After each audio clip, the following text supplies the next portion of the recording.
Okay, magandang hapon mga bata. Magandang hapon din, sir.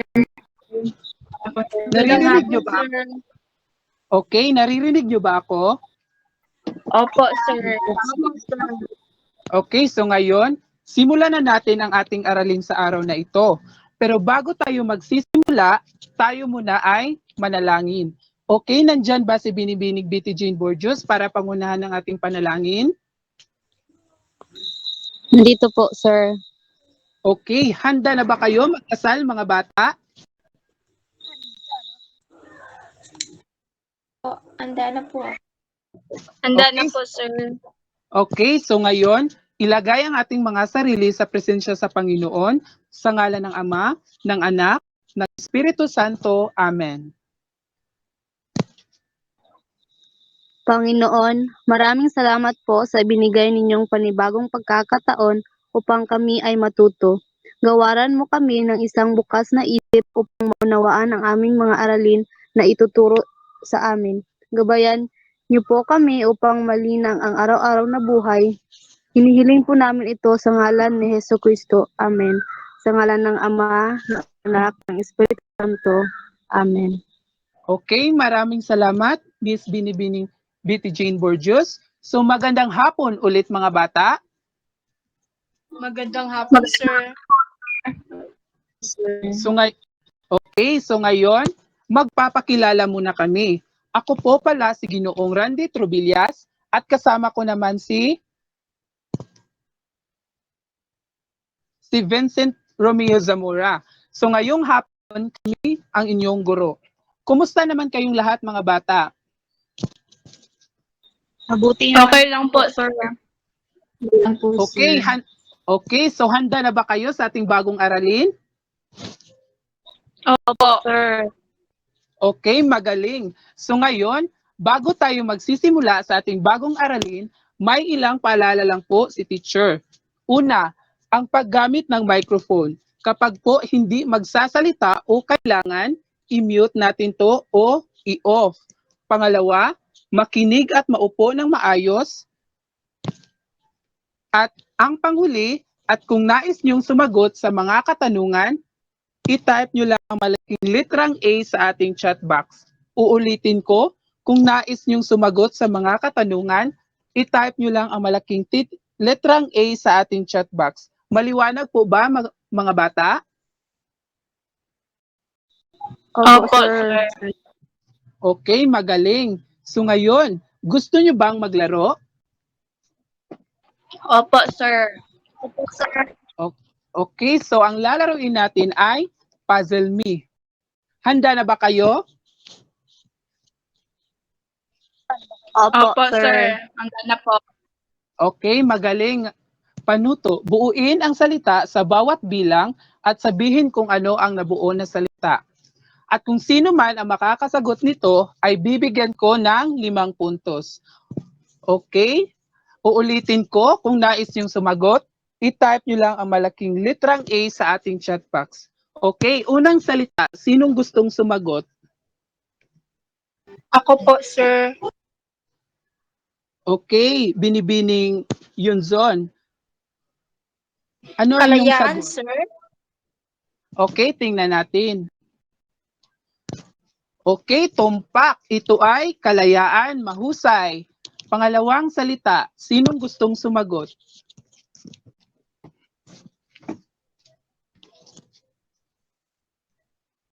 Okay, sino? Ako po, sir. Okay, Binibining Yunzon? Ekonomiko po. Okay, tingnan natin. Tumpak, ito ay ekonomiko, magaling. Sa pangatlong salita, sinong gustong sumagot? Ako po, sir. Okay, Binibining Galbero? Katipunan po, sir. Okay, tingnan natin. Ito ay tumpak. Ito ay katipunan, magaling. At Salamat ang panghuling, po, sir. okay, So, ang panghuling salita, sinong gustong sumagot? Ako po, sir. Okay, Binibining Betty Jean Borgios. Kilusang propaganda po. Okay, tingnan natin. Okay, tumpak, ito ay kilusang propaganda. Okay, maraming salamat sa inyong mga kooperasyon, mga bata. So ngayon naman, bago tayo magsisimula sa ating bagong aralin, magbabalik-aral muna tayo. So kahapon, tinalakay natin ang, sino pa ang nakakaalala kahapon sa ating tinalakay? Ako po, sir. Okay, Binibining Yunzon. Ano yung tinalakay natin kahapon? Tungkol po yun sa mga paghihimagsik ng mga Pilipino laban sa mga Espanya po, sir. At ang mga pag-aalsa ng politikal at mga pag-aalsa ng panrelihiyon. Sir, tama po ba? Okay, magaling. So okay, maraming salamat sa iyong kooperasyon, Binibining Yunzon. So tama. So ang tinalakay natin kahapon ay mga paghihimagsik ng mga Pilipino laban sa mga Espanya at pag-aalsa ng politikal at ang pag-aalsang panrelihiyon. Okay, maraming salamat sa iyong kooperasyon. So ngayon naman, gusto niyo pa bang maglaro? Opo, sir. Handa na ba kayo, mga bata? Opo, sir. Opo, sir. Okay. So ngayon, ang lalaroin natin ay hulaan mo. Panuto, subukang ilarawan ang mga bayani natin ayon sa iyong pagkakakilala. So, at kung sino man ang makakasagot nito ay bibigyan ko ng 5 puntos. So, uulitin ko, kung nais yung sumagot, i-type nyo ang malaking letrang A sa ating chat box. Okay. Okay. Unang larawan, sinong gustong sumagot?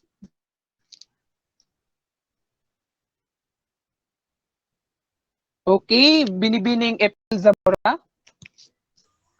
Jose Rizal po. Okay, tingnan natin.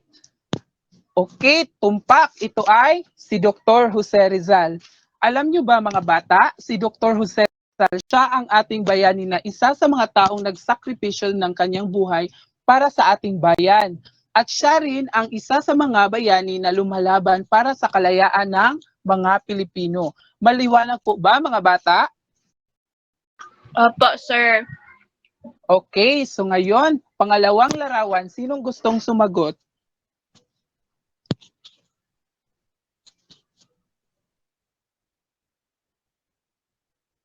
Mga bata? Ako po, sir. Okay, Binibining Yunzon. Siya po ba si Andres Bonifacio, sir? Okay, tingnan natin. Okay, tumpak. Ito ay si Andres Bonifacio. Alam nyo ba mga bata, si Andres Bonifacio ay isa rin siya sa mga kilalang bayani sa ating bansa. Kabilang narito ang unang KKK o kataas-taasang kagalang-galangang katipunan ng mga anak ng bayan. Ano yung KKK mga bata?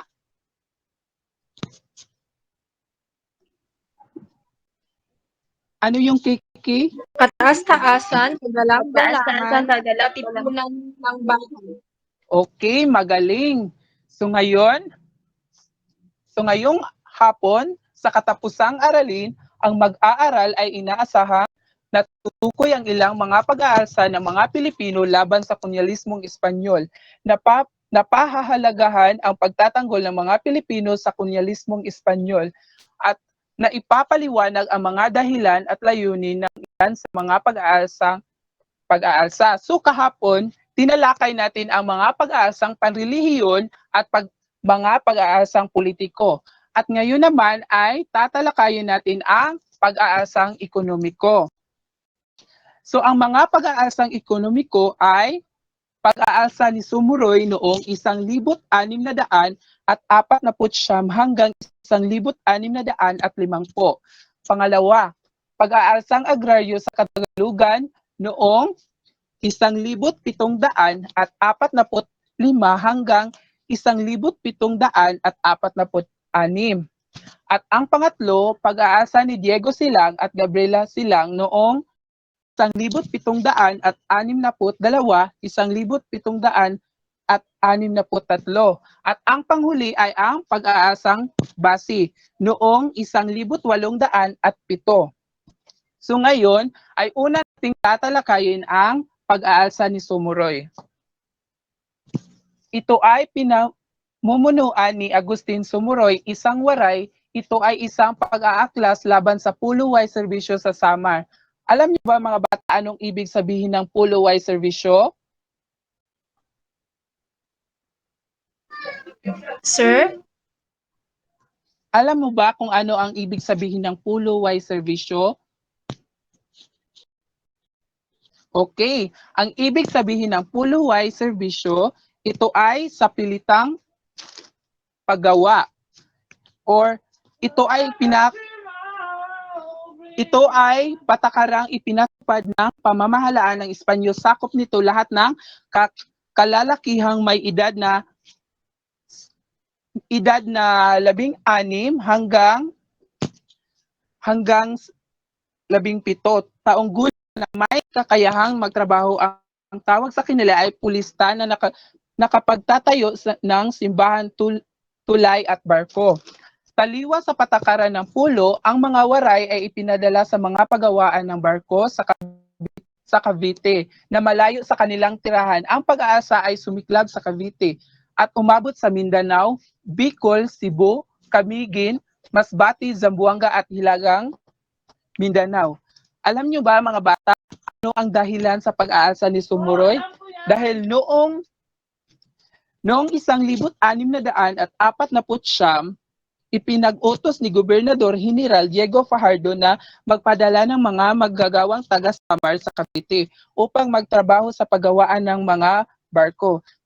At dahil doon, hindi naibigan ng mga Bisaya ang kanyang pinag-utos at labag ito sa utos ng hari ng Espanya. Nang dahil doon ay sila ay nagre-rebelde. Maliwanag po ba mga bata? Okay, so ngayon naman ay ang pag-aasang agraryo sa Katagalugan noong 1745 hanggang 1746.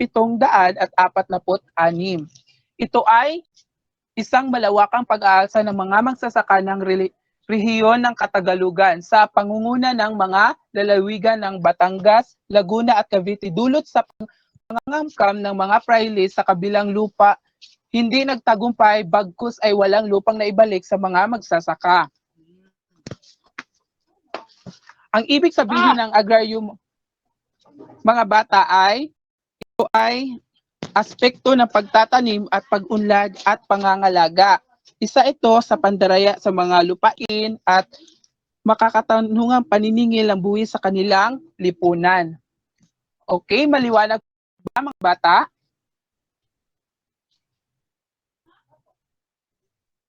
Opo. Okay, so ngayon, dito naman tayo sa pag-aalsa ni Diego Silang at Gabriela Silang noong 1762 hanggang 1763. Nag-alsa si Diego Silang dahil sa buwis ng pagnanais ng mga palayasin ang mga Espanyol, subalit siya ay pinatay ng kanyang kaibigang si Miguel Vicos. Ipinagpatuloy ni Gabriela Silang ang ipinaglaban ang asawa, subalit nahuli si Gabriela at binitay. Sino ang pumatay kay Diego Silang, mga bata? Sino yon? Si Miguel Vicos po, sir. Okay, magaling. At sino naman ang nagpapatuloy sa kanyang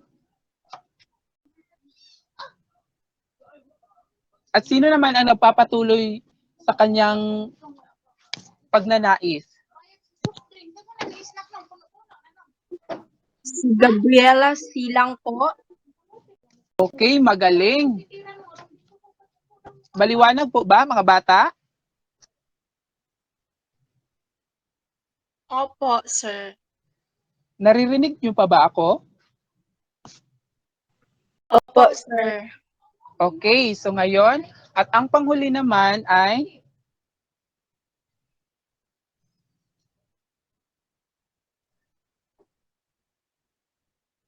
ay ang pag-aasang base noong 1807. Ito ay pinamumunuan ng isang Pedro Ambaristos sa kasalukuyang piling Ilocos Norte, nag-ugat sa paghihigit ng mga Espanyol sa produksyon at pagbibinta ng base. Ang base ay isang uri ng alak mula sa tubo. Ipinagbawal ang mga pribadong produksyon ng alak.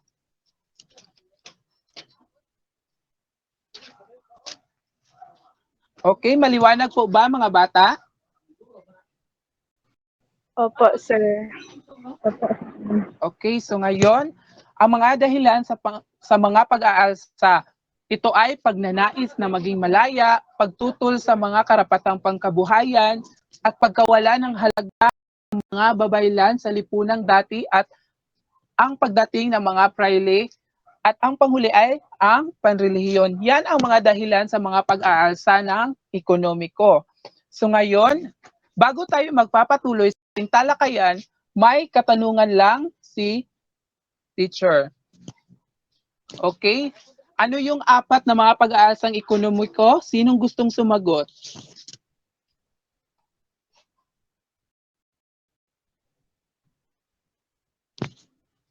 Hello?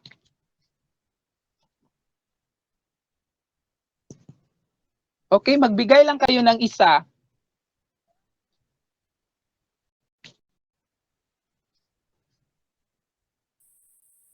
Hello? Sir, pwede po bang pakiulit po yung tanong? Ano-ano ang mga apat na pag-aasang ekonomiko? Ano yung apat na mga pag-aasang ekonomiko?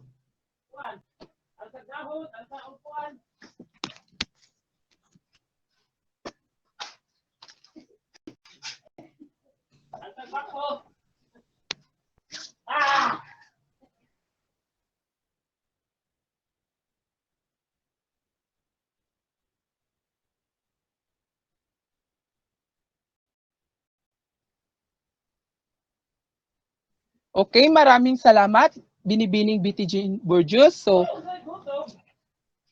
alam nyo ba mga bata, mahalaga ang pagtatanggol sa ating mga bayani laban sa mga Espanyol dahil ang ating mga bayani ay nag-iwan ng mga aral at halimbawa ng sila'y lumaban at nagbuwis ng buhay para sa ating kalayaan. At ipinamalas nila ang pagmamahal sa ating tinubuang lupa at sariling lahi ang pinakadakilang anyo ng pag-ibig. At naging inspirasyon din sila ang ating mga ninunot bayani natin upang tayo'y mangarap at maggumawa ng mahakbang tungo sa mga reformang kinakailangan upang higit pa mapagbuti ang kalagayan ng ating bansa. Okay, maliwanag po ba mga bata?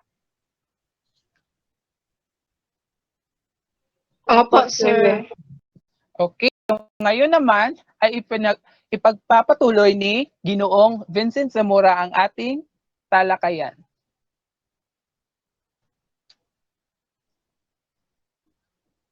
So, magandang hapon mga bata. Ako nga pala magiging guro nyo. Magiging guro nyo sa oras na to. Ang pangalan ko ay Vincent Romeo A. Zamora. So, bago ko simulan ang klase na to, meron muna ako mga kunting paalala. So, kung hindi kayo sasagot, paki-off or mute ang mic nyo. Pangalawa, makinig ng mabuti sa aking leksyon. At pangatlo, kung gusto nyong sumagot, type lang sa chat box ang malaking titik A. So, simulan na natin mga bata. Ang kilusang propaganda at katipunan.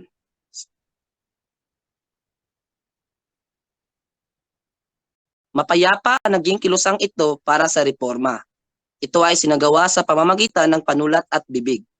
Ang mga dakilang Pilipino ay nagsulat ng mga artikulo, aklat, polyeto, at sila ay nagtanumpati upang pitin ang pamahalaang Kastila. So, ang kilusang propaganda ay isang kilusang itinatag sa Espanya noong 1872 hanggang 1892 ng mga Pilipinong ilistrado sa Europa. Ilan sa mga kasapi nito ang mga ilistradong sina Jose Rizal, Graciano Lopez Haina, Marcelo H. del Pilar, Mariano Ponce, at magkapatid na Juan at Antonio Luna. Isa sa mga pangunahing layunin ng kilusan ang pagkakaroon ng pantay na pagtingin at karapatan sa mga Espanyol at mga Pilipino. Pagkakaroon ng representasyon ng Pilipinas sa Cortes o ang Kongreso ng Espanya, sekularisasyon ng parokya, pagbubuo ng sistema ng edukasyon na labas sa impluwensya ng mga praile, paglansag ng polo o sa pilitang paggawa at bandala o sa pilitang pagbili ng mga produkto sa pamahalaan, pagkakaroon ng mga batayang kalayaan sa pagpapahayag. So, yon ang kilusang propaganda. So, ang mga membro sa kilusang propaganda ay sila Marcelo H. Del Pilar, Jose Rizal, Graciano Lopez Haina, Mariano Ponce, Antonio Luna, Juan Luna, at Isabelo de los Reyes. So sila ang mga miyembro sa kilusang propaganda.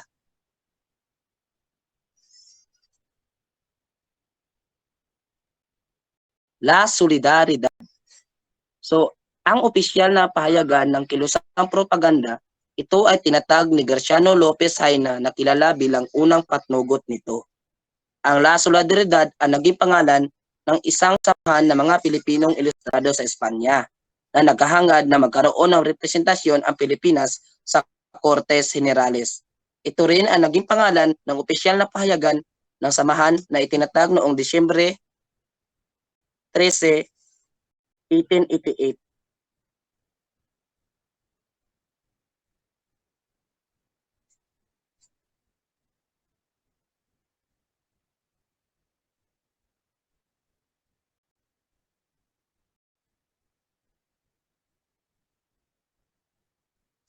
So, si Bonifacio at ang Katipunan. Noong gabi ng Hulyo 7, 1892, sila ay nagtatag ng isang na samahang paghihimagsikan para sa mga Pilipino upang ipaglaban ang kalayaan. Ang buong pangalan nito ay kataas-taasang kagalang-galangang katipunan ng mga anak ng bayan. Ito ay tinatag na katipunan o KKK para maikli. So, ang kataas-taasang kagalang-galangang katipunan ng mga anak ng bayan o mas kilala bilang katipunan ay isang lihim na samahan. Ang layunin nito ay palayain ng bansa sa ilalim ng mga pananakop sa Espanyol.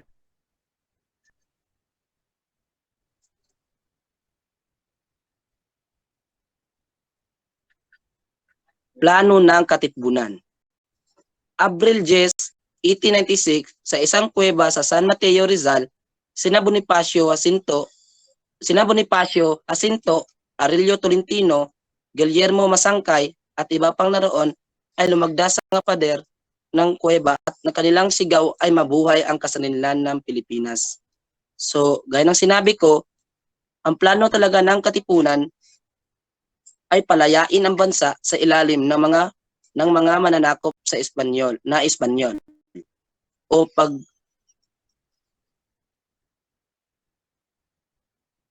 paghahangad ng kasarinlan.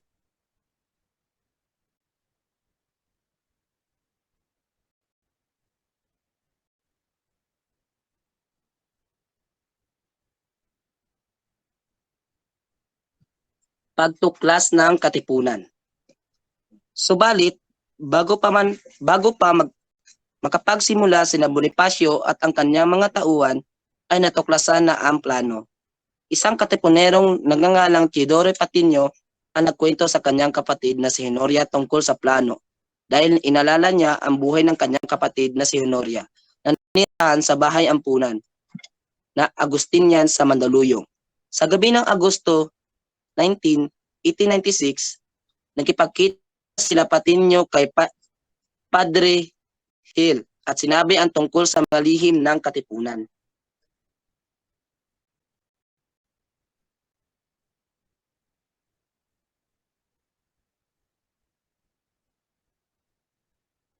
Dahil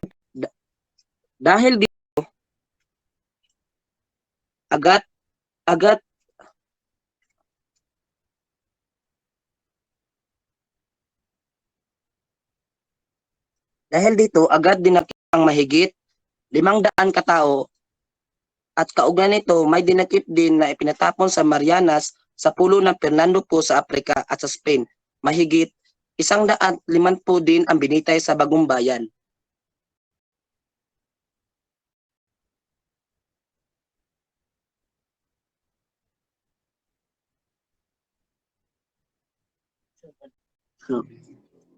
So, bago ko tapusin ang aralin na ito, muna ako mga gabay na katanungan. Una, mahalaga ba ang pagtatanggol ng mga Pilipino laban sa mga Espanyol? Sinong gustong sumagot?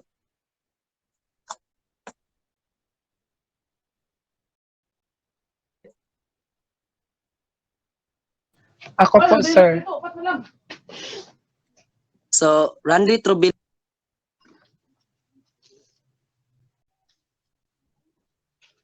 Sir, pakisigutan nga ang katanungan. para sa akin, sir, mahalaga ang pagtatanggol sa ating mga bayani laban sa mga Espanyol dahil sila ay nagbuwis ng buhay para sa ating kalayaan at ipinamalas nila ang pagmamahal ng ating timuang lupa at sariling lahi ang pinakadakilang anyo ng pag-ibig, sir, at naging inspirasyon din sila sa atin upang tayo'y mangarap at gumawa ng hakbang tungo sa mga reformang kinakailangan upang higit mapagbuti ang kalayaan ng ating bansa po, sir. Tama. So, mahalaga talaga ang pagtatanggol ng Pilipino dahil dito, nagkaroon ng kasarinlan ang Pilipinas. Paglalahat, panuto. Basahin at sagutin ang mga tanong na nakasulat sa mangga. Isulat ang iyong sagot sa sagotang papel.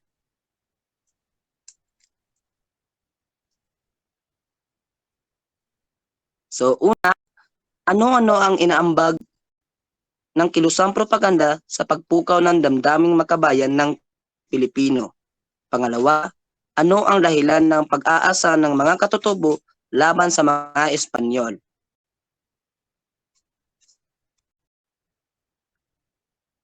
Paglalapat. Panuto. Ibigay ang kahulugan ng mga sumusunod na salita. Una, katipunan.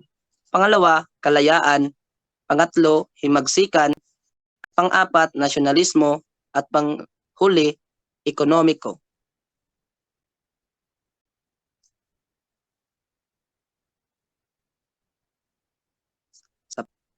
Sa pagtataya, isulat salitang tama, sapat lang kung ang pangungusap ay tama at salitang mali kung ang pangungusap ay mali.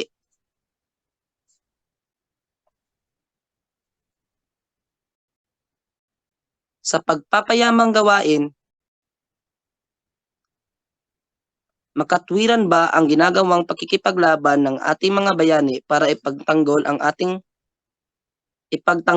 ating bansa laban sa pananakop ng mga Espanyol? Isulat ang iyong saloobin tungkol sa iyong kwaderno at maghandang pagbabahagi nito kinabukasan.